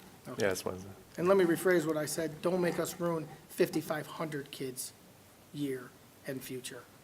That's the important thing. We'll all have to go into these buildings and look these kids in the eyes and say we let them down. That's just the way it's gonna be. But, so let's talk about it, we'll vote in May. Sounds You good. did an excellent job. January. January. yeah. We will do that, Mr. Naso. And then moving on to business services, if that's okay? Absolutely. Business services, we have a couple items. We have transportation for non-public students. Be resolved upon the recommendation that the transportation listed for students be declared impractical for the Alishan School of Excellence and the students listed there. And that we provide payment in lieu of to providing transportation to those students. Under number 2, we have gifts of Doreen Mitchell, donated 2 Electro Voice speakers valued at $300 to the Technology Department for use in the Makerspace program in memory of Don Mitchell, and we thank Doreen for her generous donation. Moving on to curriculum, we have a couple service agreements. The first for Rebecca Schultz, be resolved that the Board of Education enters an agreement with Rebecca Schultz in the amount of $4,028.39 to provide part-time Title I instruction to pupils at Incarnate Word under the Title I federal funding program as detailed in Exhibit I. Number two, with the McKeon Education Group, in agreement with them in the amount of $1,000 for a part-time Title IV-A intervention consultant to service pupils at St. Joseph and John Interparochial School under Title IV-A federal funding administered to approved non-public schools by local districts as found in Exhibit J. Under number three, student-teacher placement at Whitney Elementary School through a student teacher from Baldwin Wallace. And finally, number four, an out-of-state trip from the Strongsville High School boys varsity baseball team that they travel to Bradenton, Florida to participate in the IMG National Classic Invitational, March 24th to 30th, which is the district's spring break. Transportation will be via motor coach, and expenses will be paid by the students participating through fundraising. There is no report for student services this month, and that brings us to human resources with Jenny. Thank you, Mr. Ryba. Under Human Resources this evening, I have the following items for your consideration. Under E1, resignations for non-certificated staff. Under E2, we have the retirement of a certificated staff. Who's just an icon in this district. I Mr. know. Port is going to be so missed. I know. And the kids love him, and he's such a, not that all these students are, I just know from the interaction with my daughter and being in Albion, what a treasure he was. He's a great guy. Under E3, we have the appointment of a certificated staff member, appointments of non-certificated staff. Under appointments for certificated substitutes and appointments for non-certificated substitutes, and appointments for certificated tutors. Under E4, changes in hours for non-certificated staff. Under E5, continuing contract recommendations for non-certificated staff. Under E6, we have disability retirement for non-certificated staff. Under E7, one administrative medical leave, certificated medical leaves, and a non-certificated medical leave. And finally, under E8, unpaid medical leave for a non-certificated staff member. And that concludes my report this evening, unless you have any questions for me. Nope, nice job. There's no report for technology, and unless there's any questions, that concludes my report for the month. Thank you, nice job. With that, we'll move on to our, the report on Polaris. Thank you, Mr. Naso. Just a quick note that I'm trying to pull up the dates, and naturally, it's not cooperating. There we go. Now is the start of the season where potential sophomores that are looking at the Polaris programs or might be interested get to know about them, get to learn about them. And we have a January 14th through the 16th are Polaris visit days. And then January 16th in the evening is a Polaris open house, and that'll be for both high school and adult education. So if you're interested in the Polaris programs, see your guidance counselors. They'll get you set up, and you visit the Polaris campus for half a day and basically get to learn about what Polaris offers. I can tell you it's a very exciting time. We're about to get the next phase of construction completed and it turned over to us in after the holidays. The second floor will be complete, and that'll be the dental labs or the dental program. That'll be the STNA medical programs, et cetera. So we're really excited. We were able to get a tour at our last board meeting, and everything's just fantastic. So very exciting. And if I can continue. Legislation? I'm going to make it quick for a Merry Christmas to all, but the legislature, the one thing that they did do recently in their lame duck session is approved some changes to the graduation requirements. Those will be for next graduating class, 2019-2020. They also made some changes for the graduating class of 2021 so that the current alternate pathways will be in effect, and it will either give or buy the legislature the time they need to plan a better plan for how our students earn a high school diploma. And that completes my report. Excellent. Board liaison reports, then Jane, you can go with your 3. Okay, thank you, Mr. Naso. City Council? Yep, City Council met. We have 2 new police officers that were sworn in, so congratulations to our 2 newly appointed officers. Council also voted to proceed with the engineering investigation of a roundabout at Howe and Sherman.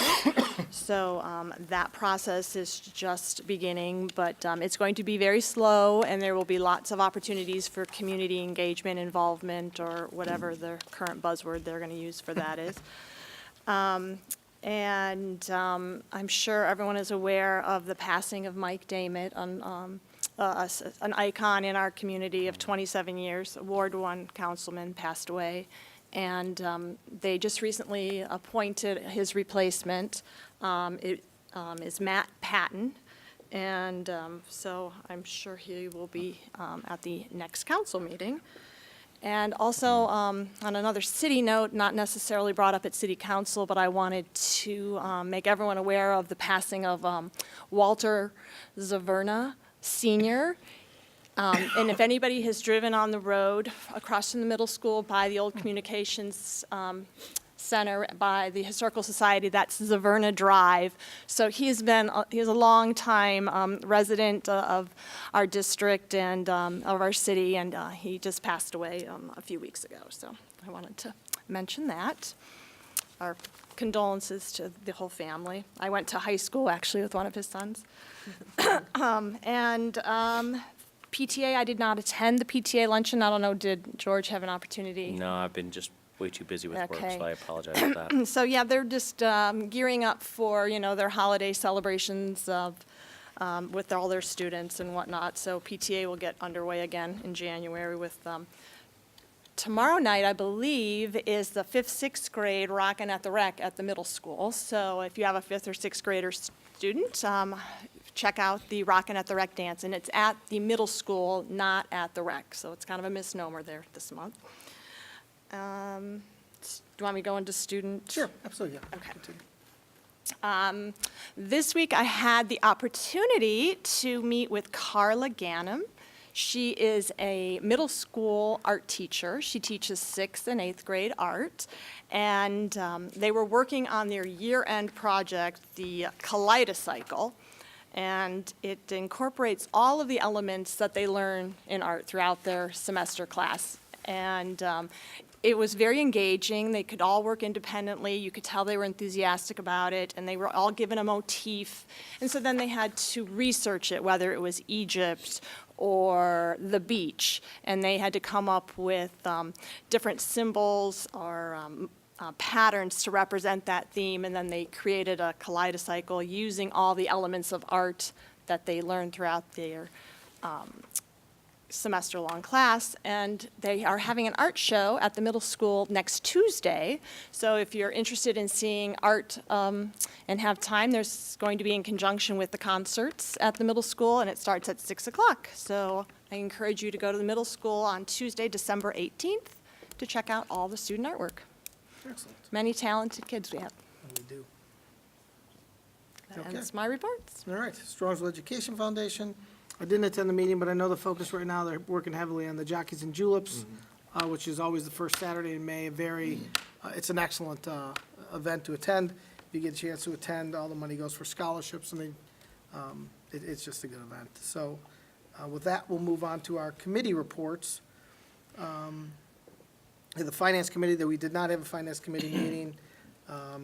We had a Facilities Committee meeting, correct? Yes, We there was. did. Jane was there. I did go. in I lieu of me. attended the Facilities Committee. It was at the preschool. It was very interesting. We all got a nice tour of the preschool and discussed all of the current classroom usages throughout the district and all of the elementary buildings and what rooms were available, not available. And so they're going to have the next meeting in January. I believe it's at this building. Yep, it's the admin building, room 15. It'll be January 31st at 6:30. All right. Excellent. With that, we'll move on to the consent calendar. Can I have a motion? All items with an asterisk are adopted in a single vote. Can I have a motion? So moved. Thank you, George. Second. Thank you, Jane. Any discussion? There were no corrections. Yeah, there was one, yeah, to the T. An Or H. An H. Yeah. Add an H. It was item 10A1. We need an H after the word exhibit. Take roll. Mr. Grozan? Yes. Mrs. Ludwig? Yes. Mr. Miko? Yes. Mr. Naso? Yes. And Colonel Evans? Yes. Motion passes. All right.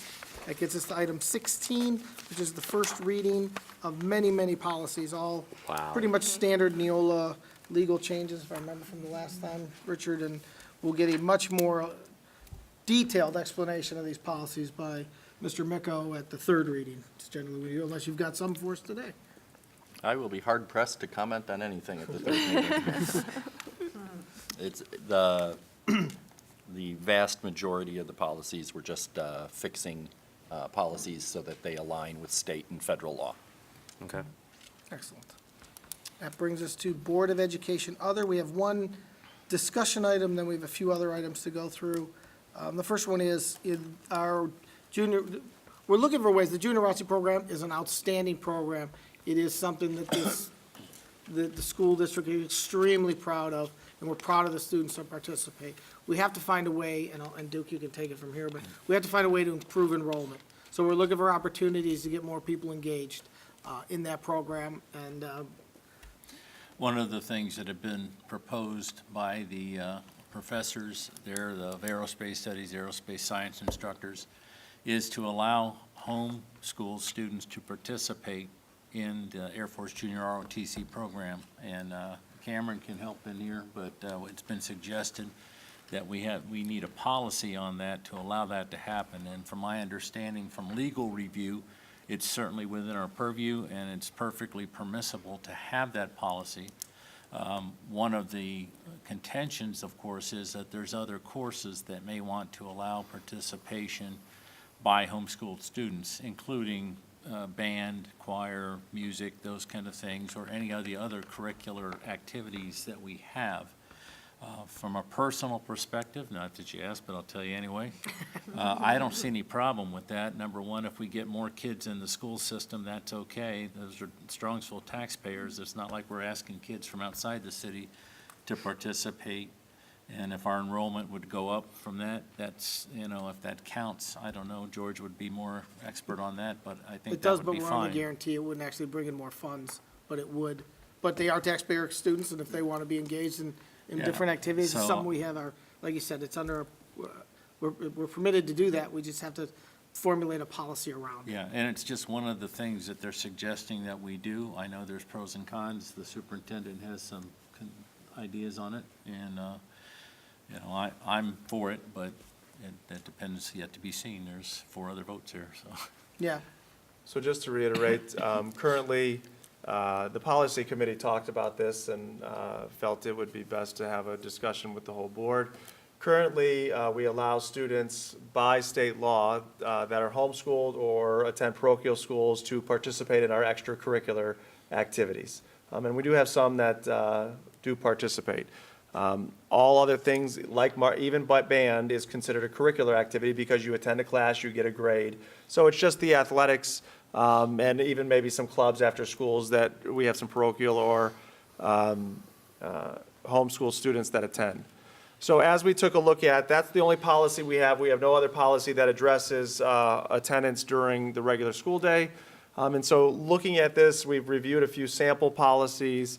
And really what the suggestion is if the board wants to consider sending it back to the policy committee to create a policy to allow homeschool students and/or parochial students to attend on a part-time basis, there's 3 things that need to be considered.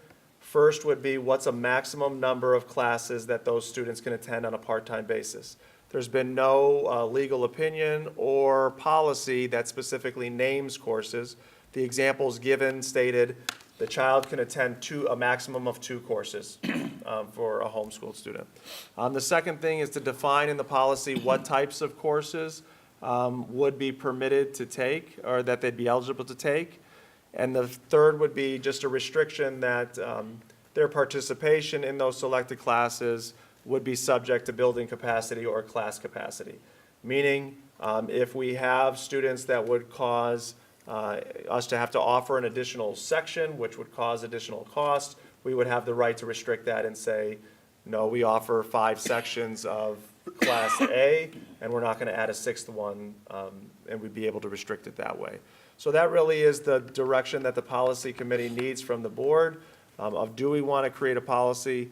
From my reading and understanding of the legal opinion, we couldn't specifically single out classes, it would just be a number. A homeschool student can attend a maximum of X amount of classes, a school day, whatever that maximum the policy would set.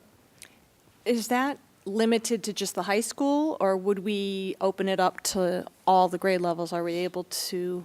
It's just a high school program, I know, correct? but I mean, would the policy have to policy could include plug, yeah. all the other grade levels? I'm The just, sample policies provided, which were 2, had specific language for elementary and specific language for 6 to 12. So those policies, and again, those are just samples that were shared with us, but those allowed it for all students in the district.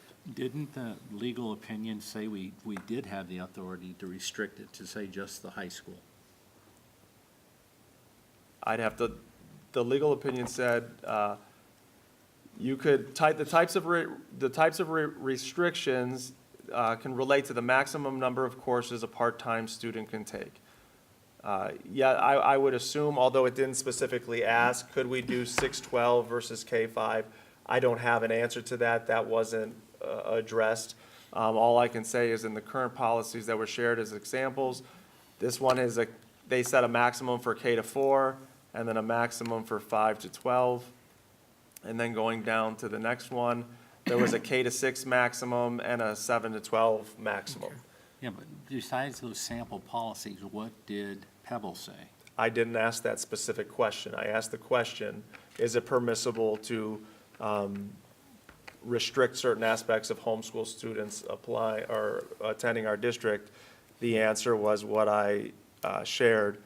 Whether you could restrict only to high school, that's a separate question that I would have to ask. and could we limit the effective date, I guess, for lack of a better term? Meaning, say the ROTC program would no longer be offered at our school, could the policy become non-applicable, or would we be committed to this policy forever? The policy is at the discretion of the Okay. policy committee and the board. We can always kill it. Okay. Yeah. And So then- yes, you could say, because there's no state law to it, it's a choice of the Right. district to create that policy. Right. You can then say, we're no longer going to have that Right. policy, and there's an effective date where it would no longer continue. I would recommend that through your guidance, that the policy committee actually tackles this, tries to come up with a rough draft, allow us to see that rough draft, and then move from there. So just to help frame the conversation, when we were discussing it in the policy committee, we felt that there were 2 issues. And to give some history, the reason that charter school and homeschool children can do extracurriculars was not a decision by this board or a previous board. It was a legal decision by the state of Ohio that required us to allow that. And at the time, my memory is we weren't thrilled about it. However, on the one hand, there's the idea of allowing homeschool children to come into our district for various curricular activities. Sure. Which, you know, if you're going to come in for DECA, if you're going to come in for ROTC, how about you just come in for School. everything, for Yeah. school, Why don't you just and come not to this. So it does. I do worry that it becomes a little unwieldy. The other issue is the difficulty that ROTC's having, and so if we are clear that we think this will address and fix the ROTC problem, then it would be a worthwhile policy to explore. My concern is that even if we pass this policy, it's not going to fix the numbers of Right, the I'd ROTC like to program. see- It's not a panacea, and it's not the only solution. Right. So, That's what I'd like to see is, I'd like to see, to your second point, I'd like to see Kerpansky, who's in charge of this program, and Smithburger, this is a program that's valuable and necessary and something of honor that we fought for to get. And I would like to see those two put their heads together and come up with a marketing plan of sorts or a process in which to build enrollment. And, you know, I don't think we're doing an adequate job of selling it. I don't think we're doing an adequate job of promoting it. You know, and if in that entire process, they come up and say it would be very, from what we could tell, it would be very helpful if homeschooled students were able to participate, then, because really we're kind of nitpicking in here on one item to work on ROTC. Now, I think, is it valuable? I think it'll help. Like you said, it's not the panacea to save it. I think we need a full-blown effort to address the ROTC program and how we're going to make it viable and what do we need to get it going. Maybe it turns out that Strongsville kids just aren't interested in that, you know? I would be very disappointed if that's the case, but maybe that is the case. So I think part of, if the policy committee could draft something without, you know, just take a look at it and see what you can come up with, how, if this becomes necessary. But overall, on an overall arching thing, I'd like to see a proposal on how we build numbers in ROTC. And if we think it's, you know, I don't care if somebody doesn't think it's possible. I think it is. So, I'd like to see a plan that gets us to build this program and promotes it very well. I know that Mr. Krapansky is very engaging, but is he promoting it? And is the high school promoting it? And I want to know, you know, I want to expand those efforts, and I want to see some type of an effort to do that. And maybe at the next board meeting, we'd like to see some kind of proposal of how we could build the numbers. And then if we do everything we can do, and the numbers decline or stay where they are, and Air Force comes in, says your numbers are too low, they take the program, we know we gave it everything we had, you know, but if we just let it die on the vine, then that's a damn shame. So, Mr. Naso, the other thing that I'd want to bring up, and Cameron and I have already had the discussion, but Polaris is also looking at a Air Force Okay. ROTC program in conjunction with their aviation program. So I would hope we could have holistic conversations and make Yep. sure the left hand and the right hand are aware Yep. of plans. yep, and we'd be happy to let those Polaris kids come over here and work on our program. And they either way, we'll figure out a way to do Figure it it. out, But do but it. there's people who need to be in this program. So if we could do that, I think that'd be the best. Okay. Work on the policy, work on a marketing program to boost those numbers. Any other discussion on that item? All right. Nope. Meeting Then we notifications. got some other others. The first one is, for me, I want to say that two sporting events I attended. One was the middle school wrestling program. And I went to the match, and I see Mr. Kletzer out there, and a lot of it has to do with him because and his team that they've put together and the wrestlers they have. But, oh my God, what a turnaround. I went 3 years ago and watched the wrestling program, and it was not very good. I went and watched the match the other day, and these kids were dynamite. They were engaged. They were decking kids. It was beautiful to watch. And that's a wrestling term. That's a wrestling term, That's a right? wrestling term, yes. Exactly. They were taking them down. They were pinning them. They were driving the Harry Huska half. I saw a lot of those because Mr. Kletzer wrestled for OU with Mr. Huska. And that's quite a program. And so I was really thrilled to death to see that. And I'm also thrilled to see in the audience today, but that was really cool. The second thing is the boys' basketball program. Those games have been fantastic. I know they're 0-3, but that score does not reflect the effort and the entertainment value of going to those games. So if we've got a couple of home games coming up, if anybody gets a chance to go watch those games, come and cheer for the boys. They held their own with Menor the other night up until the very end, and you got, 3 D1 athletes there. We played Lorraine the other day. They had 3 D1 athletes there. I mean, they're up against a very tough league, but these kids are playing hard, and Mr. Lipowski is doing an outstanding job of getting that team together. So if you get a chance, go watch it. Yep. Okay. And I would also like to take a minute and recognize Dr. Ryba for finishing his PhD, and I believe you graduate on Saturday officially. So I know the board wanted to congratulate you. So Dan is now bringing in, oh, I thought you had a candle in it there. I thought there was a light there. So Dan is officially bringing in a cake for everyone to enjoy that has stayed for the duration of the meeting this evening. And we're just super proud of him. I know for a fact, working side by side for so many years, how much time and effort he spent to get this done. And we're just really proud of him. And now I guess we have to call you doctor. We have to call Dr. Robert. Congratulations.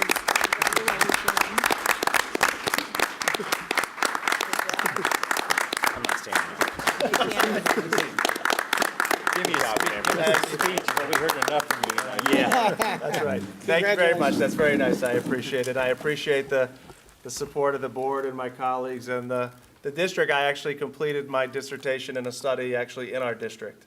So it was kind of a unique situation, but was able to complete it. I graduate Saturday afternoon, so it's going to be a big part of my life that moving on from, but Yeah. I think we need to update. Exactly. We But thank will. you very much. Congratulations, and the district is just so proud of you. When we, a couple of years ago, we extended our contracts to make them longer. There was a reason for that, because we recognize how strong our administrative team is and the team you've built, and with you and George and Jenny and some of the other people on that team. We knew we were gonna be facing some tough times coming up, and we wanted to have our team in place, and we wanted to have the A-team to face those problems, and I know we have them. Well, thank you. I appreciate that, and congratulations, to everybody that stayed this long. At least you get cake, right? Yeah, exactly, at least it's cake. Yeah, thanks. With that, we have to have a motion for a work session, organizational meeting, which will be on, how come there's a December or January? January. January 10th? January 10th is what we proposed, if that works for Okay, everybody. that works. That's a Thursday. Can I have a motion for that meeting? Everyone want to check So their moved. calendars, make sure everything's cool with that?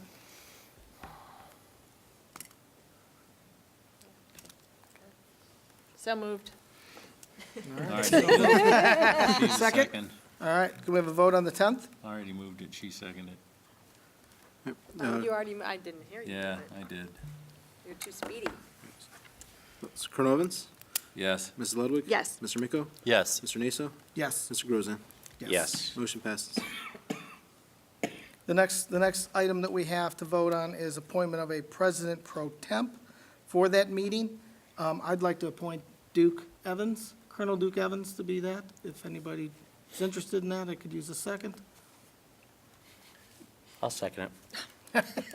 And don't all jump at once.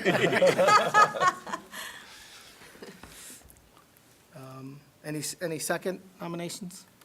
No? Can we take a vote then? Who seconded it? Was it Mr. Grozan? Yeah. Yes. Mr. Naso? Yes. Mr. Grozan? Yep. Mrs. Ludwig? Yes. Mr. Miko? Yes. Colonel Evans? Yes. All right. You'll be running the next meeting. We do. Oh, boy. We do not have need for executive session, to my knowledge. Cross that off. We'll take a motion to adjourn. So moved. Thank you, George.